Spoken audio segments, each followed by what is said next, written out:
Alright guys, let's get right into this. I have a couple things that I'm going to be going over throughout the video. And the number one is a rhyme scheme, right? So we can actually see what he's doing with the words and how he's manipulating the syllables to kind of intertwine throughout the text. And then, of course, I've translated it, so I can really, I kind of rewrote what he was saying, how I would have said it, you know, in English, so that it still sounds intellectual and sophisticated, but makes sense at the same time. Because I know, like, a lot of times, like, I didn't just plug it into, you know, Google Translate and just see what came out, because obviously that wouldn't make any sense.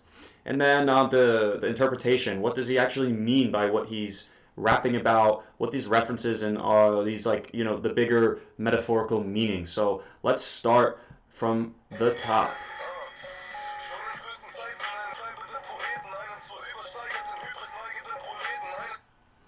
So the first, so these first couple lines you see.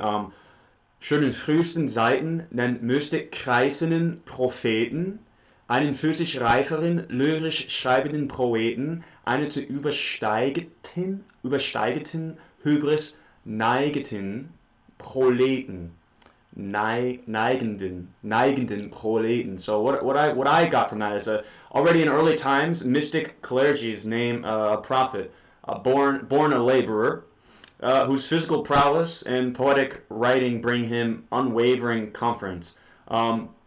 It's fair to mention that hybris means, you know, somebody the highest form of confidence, almost too much confidence. And then übersteigen is exactly kind of just piling onto that, saying that he is the absolute maxed out, you know, max level on confidence, and that's who he is, you know, his boss status that he represents, or that he likes to portray in most of his songs. And then he sets the scenario here with this, you know, referring to himself as a prophet, who's, you know, like in many world religions, you know, a prophet and his importance is identified early on by scholars. You know, we look at, you know, guys like Jesus, Muhammad, and Moses, and of course there are other prophets as well. Essentially, these are guys that are brought in times of trouble, or they're recognized to save the world, right? And this is who KOLLEGAH is in his respective domain, which is German rap. And let's listen to the second line here. Einen nach Einschlägen vom Glühen gleißenden Kometen übrig bleibenden und dennoch mythisch scheinenden, wenngleich unausweichlichen Endzeit der psychisch leidenden Menschheit. Wow, so you can see, you know, as long as the first couple of lines, and then even this line, still how intertwined, you know, based on the colors, you can see how intertwined the rhyming is, which is just, it's phenomenal, right? Because the words he's using, the vocabulary he's using, I learned a lot just like going through this. And, you know, to translate it, he's saying, one after another, fiery, glowing comets collide with the earth in what looks to be a mystical, inevitable apocalypse, right? And humanity descends into psychological suffering, or more like an intellectual suffering. Basically, and I've interpreted this as, you know, just like in Islam, Christianity, and Judaism, the end times of the apocalypse play an important role in which serves as a test for the respective protagonist. In our case, KOLLEGAH. KOLLEGAH here is the messiah of German rap, saving it from intellectual decay. And we know that is always a big message of his, how he doesn't have any rivals, right? Because they're just so beneath him, as he's showing here in terms of their grasp on the German language and how they can actually manipulate their verses in flow over just multi-syllable words. It's extremely impressive, and it always reminds me so much of Eminem. Let's get into the next line.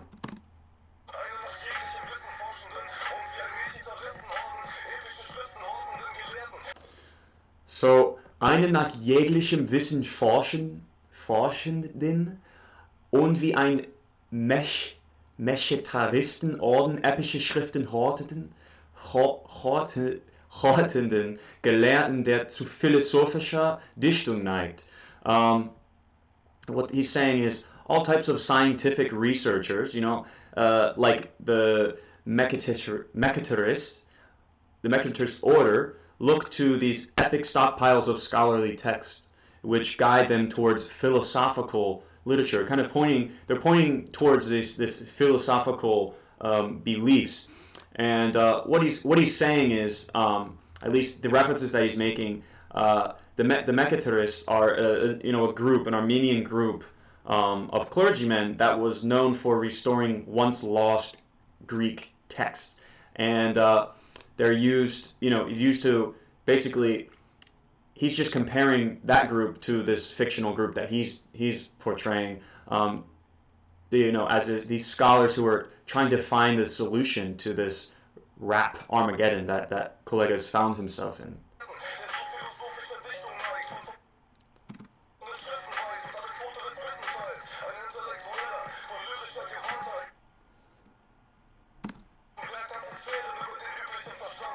Von verbotenen Schritten weiß und Aristoteles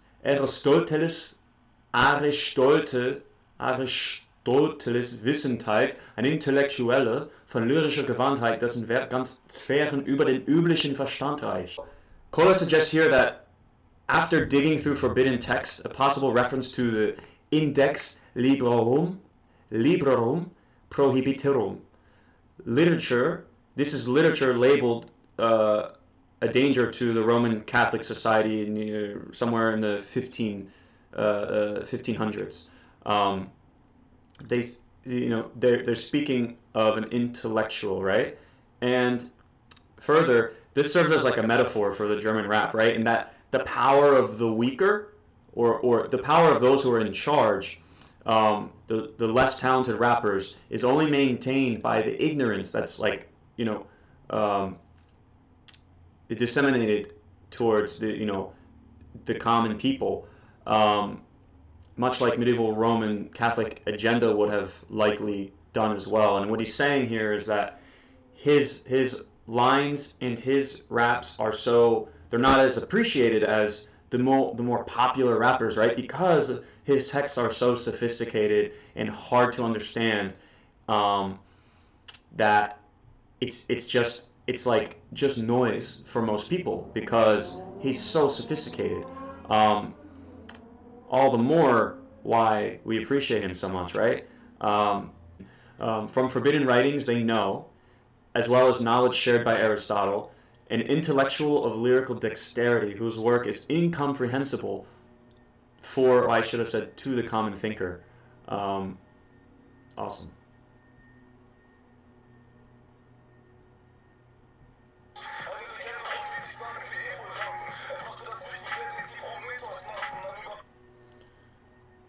Eine Legende, die sich sagen wie FV ranken. Er brachte das Licht wieder, den sie Prometheus nannten.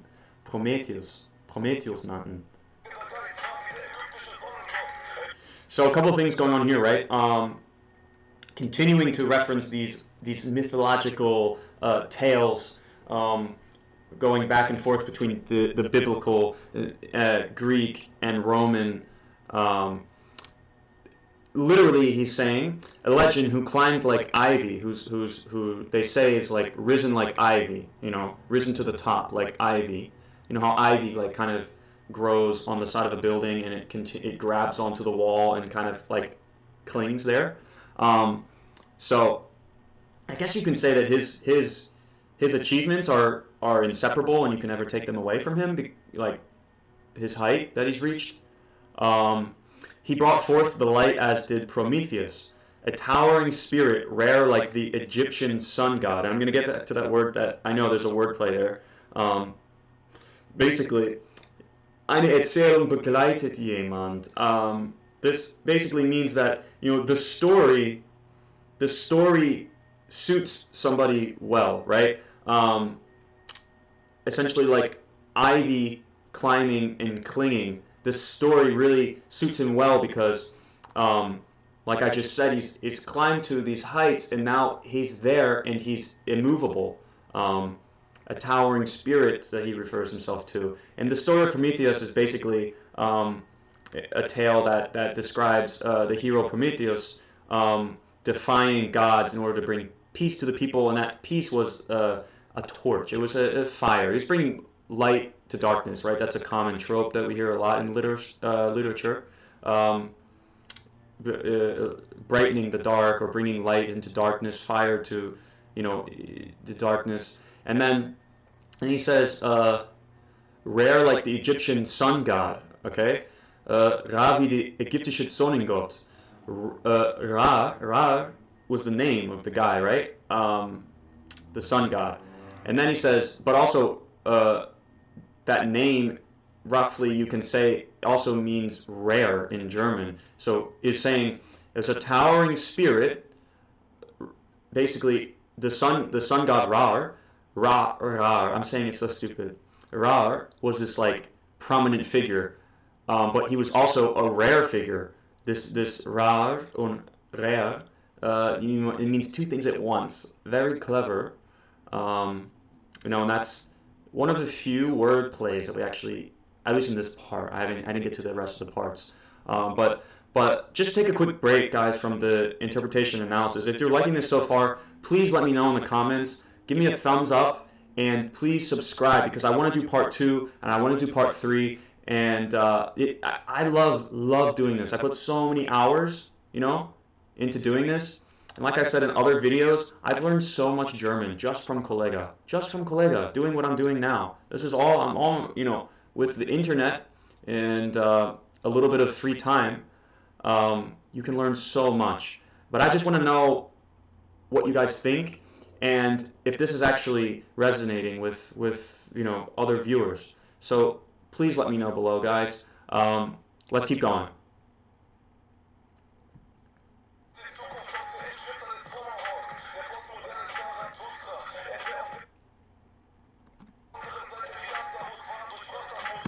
So this is, I probably struggled the most with this line, right? So liest die Zukunft aus der Inschrift eines Tomahawks, der postmoderne Zarathustra, der auf der anderen Seite wie Lazarus war,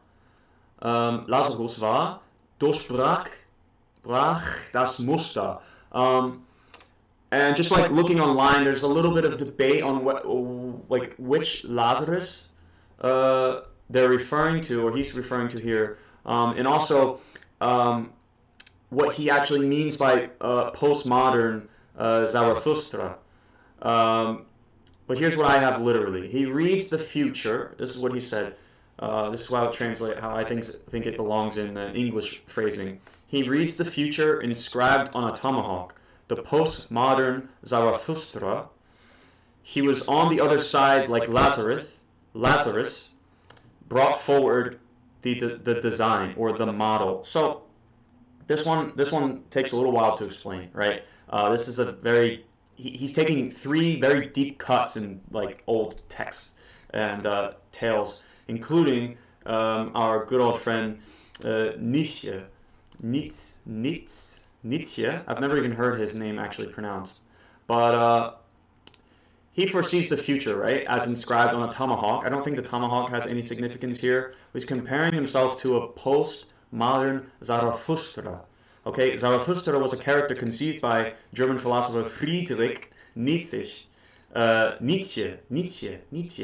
who challenges the thoughts of conventional morality in his story, that he describes. And KOLLEGAH refers to himself as the postmodern Zarathustra, likely meaning that he challenges dogma in mainstream religious ideas, something that is surely worthy of landing in his forbidden text, because that's what they were talking about in the previous line. German rap in this case is this widely accepted dogma, right? This very plain, sinnlose texts, these texts that don't really mean much, right? Perpetrated by the famous rappers, right? The mainstream pop rappers, which we have nothing against, right? But when you say who is better, who's more talented, the argument surely goes towards KOLLEGAH, in my opinion. Further, KOLLEGAH means further what KOLLEGAH, excuse the typo, further what KOLLEGAH means is that he seeks to understand the battles that often litter philosophical thought experiments and dialectics. Much like Zarathustra, he's not bound to rules or widely accepted laws. He is willing to seek a solution by any innovative means. And what Zarathustra did was challenge the ideas of morality. He basically challenged the Roman Catholic regime by saying that there is no afterlife, right? Everything repeats itself. You have infinite chances to become a better version of yourself and to optimize your full being. And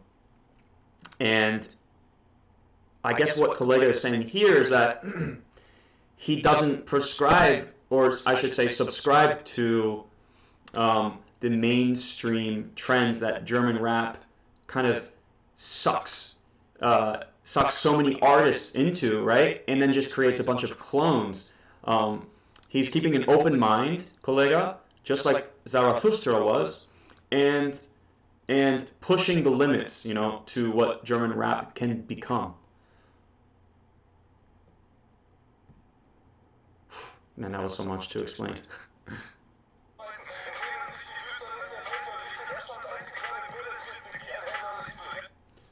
In Zeiten, in denen sich die Düsternis der Welt verdichtet, erscheint einzig seine Belletristik wie ein heller Lichtblick. Welt verdichtet seine Belletristik wie ein heller Lichtblick. Denn er ist der durch die dunkelsten Schatten sieht. Yeah, wow. So, how I translated this into English was that at times, you know, the times when the darkness of the world intensified, became so compact and just chaotic, appeared only his poetic works like a bright ray of hope. For there is he, the one through the dark shadows is seen, or the one that you see, you know, emerging from the shadows. Basically, he's saying KOLLEGAH saves the day with his rap texts. The contents and his style become tools of defiance, showing that knowledge in literature can be applied to any domain and is not limited to academia. Namely, in this example, can be transpositioned or repurposed for rap, you know?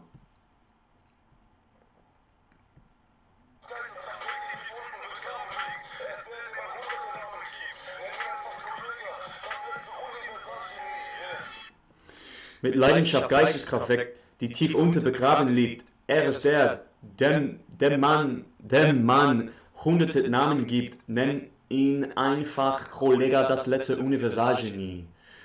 So, last line, right, of part 1, he says, with passionate intellectual power, he awakes those who lie deep in graves. He is the one with 100 names. Simply call him KOLLEGAH, the last Universalgenie. And I didn't translate Universalgenie just because, number one, it's the name of the song, and two, I just think the word is the word, and it shouldn't be taken apart, because the way that he uses it in this song, it should be its own word, you know, kind of like in German you say, you know, my wallet, or you say portemonnaie. It's like you're taking this from French, and you're just using the word because it's already a nice word, perhaps, right? So I didn't think there was a reason to say universal genius, but literally Universalgenie means universal genius. So he goes to awaken those from the rap slumber with his passionate raps. Too many rap enthusiasts have become literarily inept and fail to grasp deeply the written language, philosophy, and the aforementioned stories that make one truly rich, you know. And, you know, basically what he's saying is that there's so much more to the surface of what one can write. And he expertly displays that here in this first part. But, guys, first of all, if you've made it this far in my video, I want to thank you so much. Please let me know, because I've received so many positive comments so far on other videos, and that honestly couldn't mean more. It means so much to me to see that people are watching and responding and actually getting something out of this, because I get so much out of this, and just being able to share this. It's so much fun. It's super educational. I've learned so many words, so many new words, phrases, and grammar patterns in this song alone that I've in any other class. That's an exaggeration, but seriously, I appreciate KOLLEGAH so much because of what he does. And yeah, I can't wait to see you guys on part 2, Universalgenie. Bis dann.